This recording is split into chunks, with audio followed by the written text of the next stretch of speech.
Hi, everyone. I'm Keith Mathis with the Mathis Group. We are a premier ATP with the Project Management Institute. Welcome to 7 Minutes to PMP Mastery. Today, we're going to be talking about do not bypass compliance to save time or cost on the PMP exam. Let's take a look and do a deep dive into this area. First off, compliance is in the business environment process, and so that domain. So make sure that when you start going through that you understand that compliance is going to be in the business domain. And the reason for that is because project managers need to ensure that the project follows the applicable laws, regulations, organizational policies, safety rules, security requirements, contractual obligations, and governance expectations. Project compliance means ensuring the project adheres to all applicable rules, standards, regulations, policies, contracts, and governance expectations. For the PMP exam, compliance is not treated as a side activity. It is something that the project manager must identify, plan, monitor, escalate, and correct throughout the entire project lifecycle. Compliance may include regulatory compliance, such as laws, industry regulations, government requirements, security compliance, such as data privacy, cybersecurity, access controls, health and safety compliance, such as workplace safety, hazard prevention, safety reporting, environmental or sustainability compliance, such as environmental rules, emissions, materials, waste, sustainability requirements.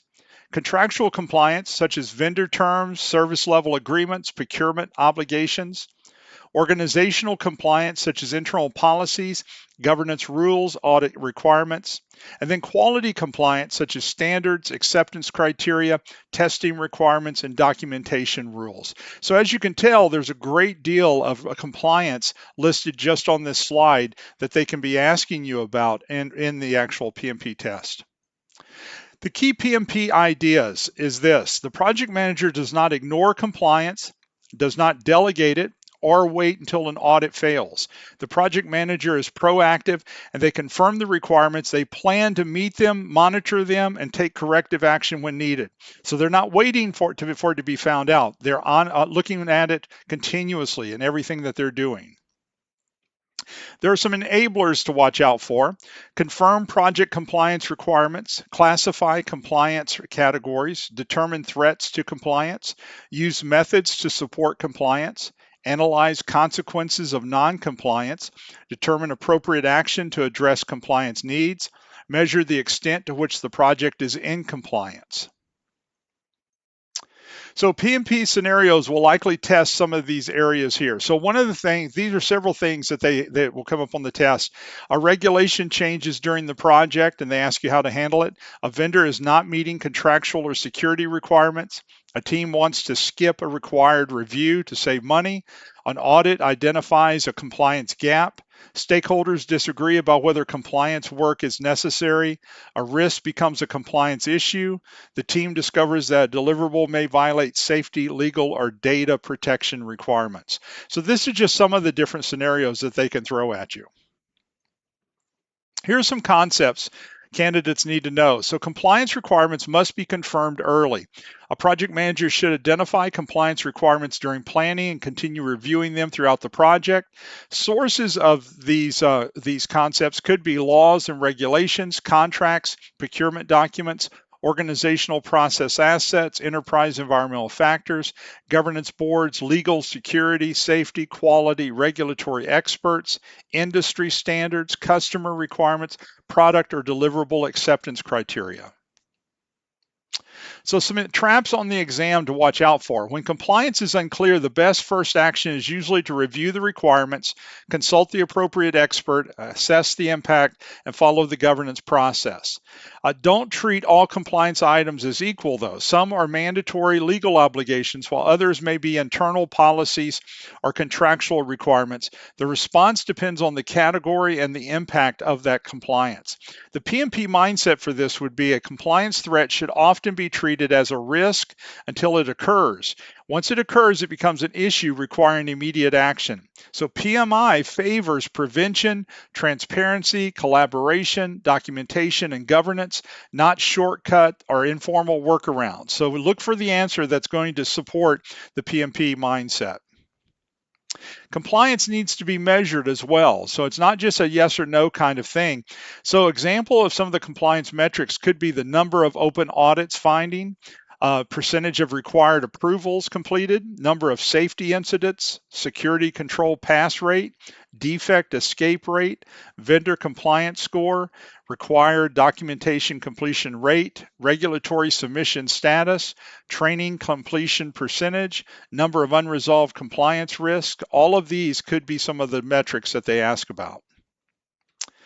Compare the project methods. So in a predictive project environment, compliance is usually planned up front, managed through formal processes.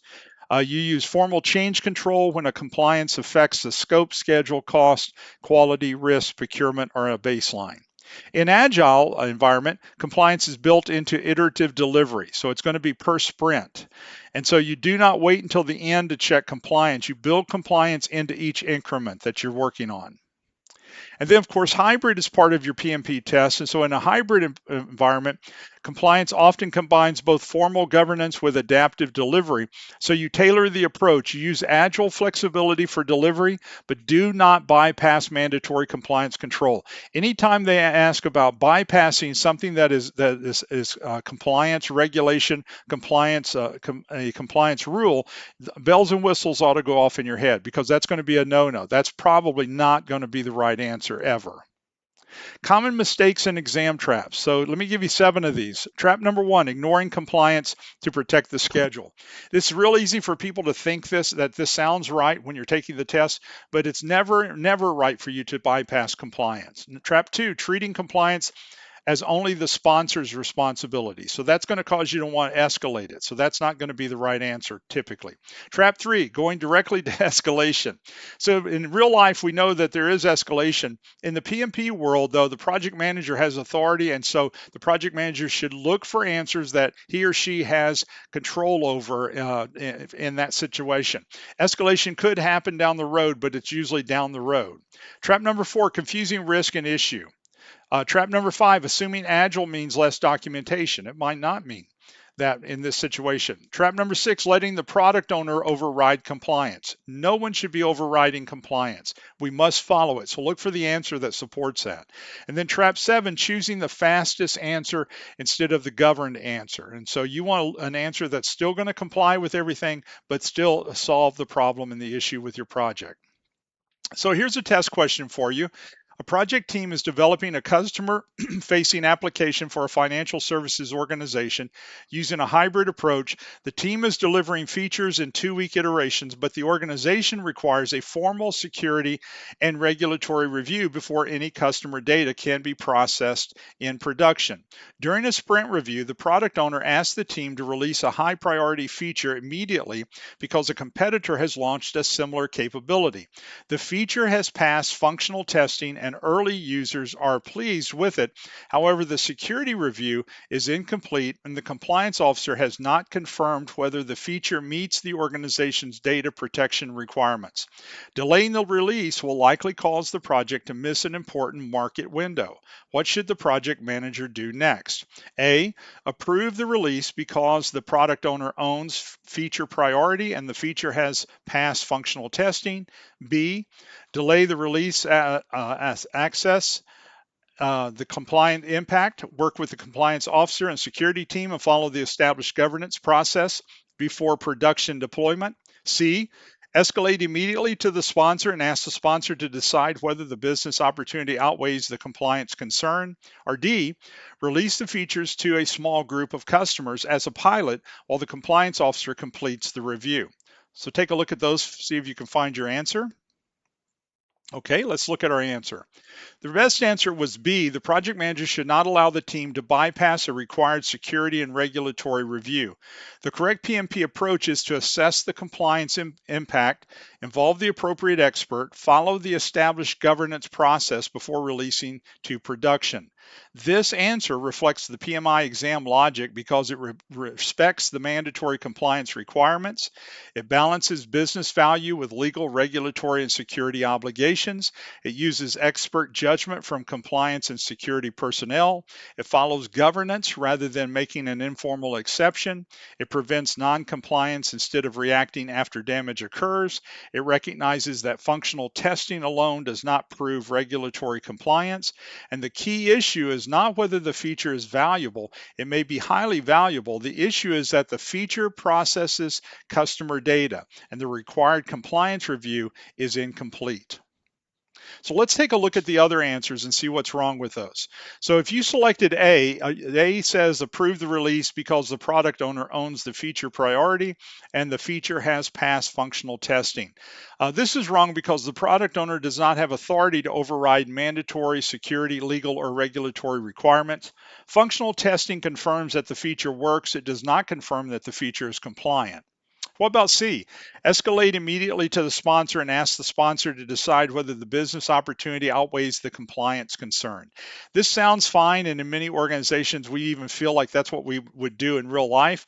This is tempting, but not the best answer. Escalation may eventually be needed, but the project manager should first assess the compliance issue, consult the appropriate experts, and follow the governance process. Also, the sponsor should not be asked to casually trade off compliance against a market opportunity without proper analysis. And then D, release the feature to a small group of customers as a pilot while the compliance officer completes the review. This is wrong because even a limited release may violate data protection requirements if customer data is processed before approval. A pilot does not eliminate regulatory exposure. All right, so as we come to the end of this video, I hope this has been helpful for you as we talk about compliance, which might be a new area for you, especially for the PMP test. So I hope it's enlightened you a little bit. And so we do PMP exam prep boot camps every other month virtually, so you can tap in from anywhere in the world. I'd love to have you in a boot camp. If I can help you in any way, send me an email or make a call, and I'll be glad to talk with you about your situation. So listen, I hope this has been good for you, and so I'll look forward to seeing you in a PMP boot camp. Have a great day now. Bye now.